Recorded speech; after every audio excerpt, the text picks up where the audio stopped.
So I left off giving props to my parents who are doing IVF and IUIs, because that is a lot of work, stressful, and money.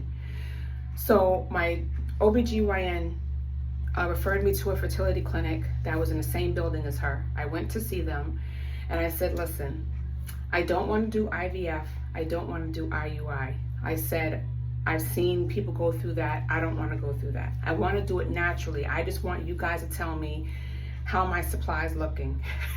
And so she's like, okay.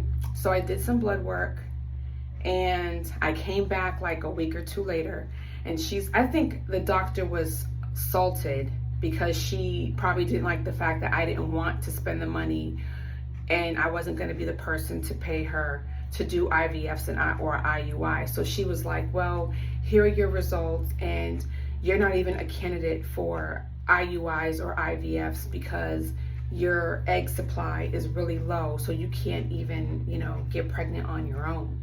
That's how low it is. And she was like, and then I was like, okay, well, whatever, So then I leave, I get a phone call from one of her nurses and like, yeah, so you have pre-diabetes, so we're gonna put you on some metformin. And metformin also can help with ovulation and stuff like that. So I'm like, okay, cool.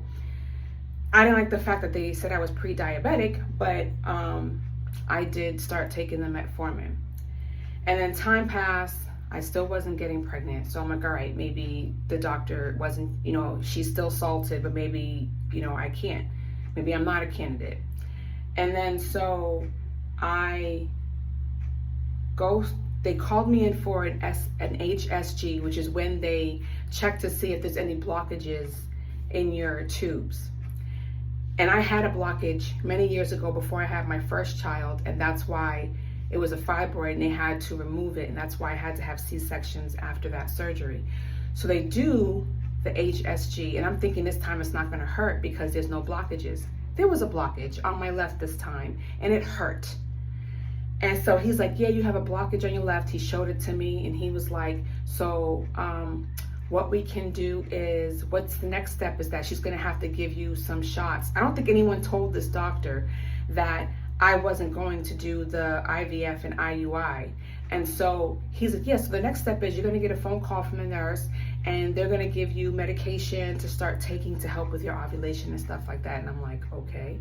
So I leave, I never hear back. Like 3 months pass. And I called them and I'm like, listen, the doctor told me y'all were gonna do this. I haven't heard from y'all. They had me come back in and do blood work again. And they still said, okay, your egg thing is low, whatever. So by this time, I'm like, you know what? Forget it. I'm probably not gonna be able to have any more kids. My baby that's in heaven was my last one, and I just have to be happy with that. And so I needed to lose weight.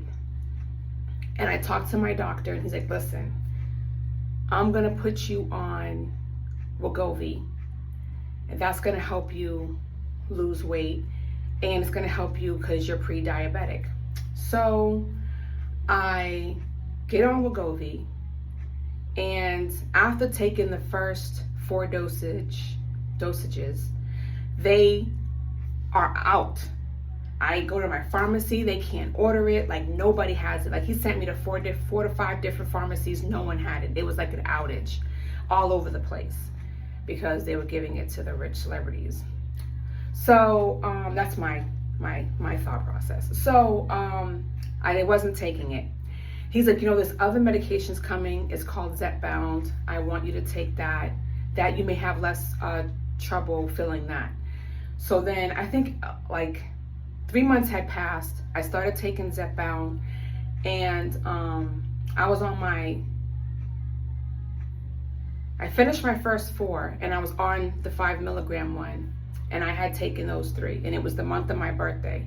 I went out of town for an event for my job, and mind you, my periods were like not consistent.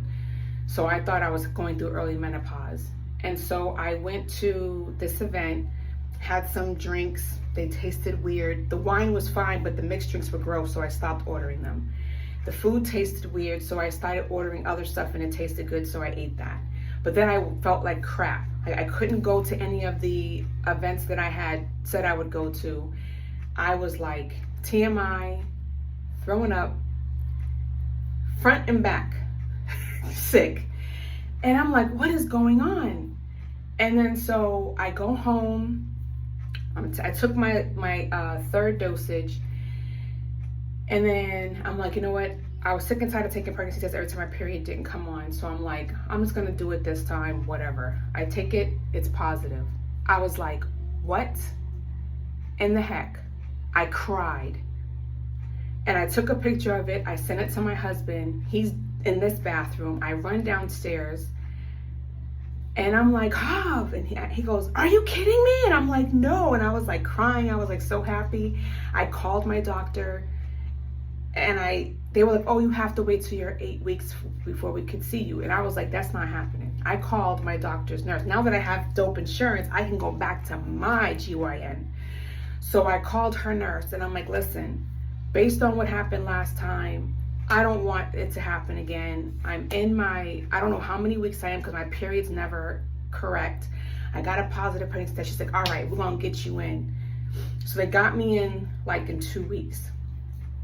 They looked to go, oh my, congratulations, you're pregnant. And I was like so happy. My GYN, she's so funny. I have a great relationship with her. Anyway, oh my goodness, I'm almost 6 minutes. I'm sorry, y'all. I'll come back. Sorry.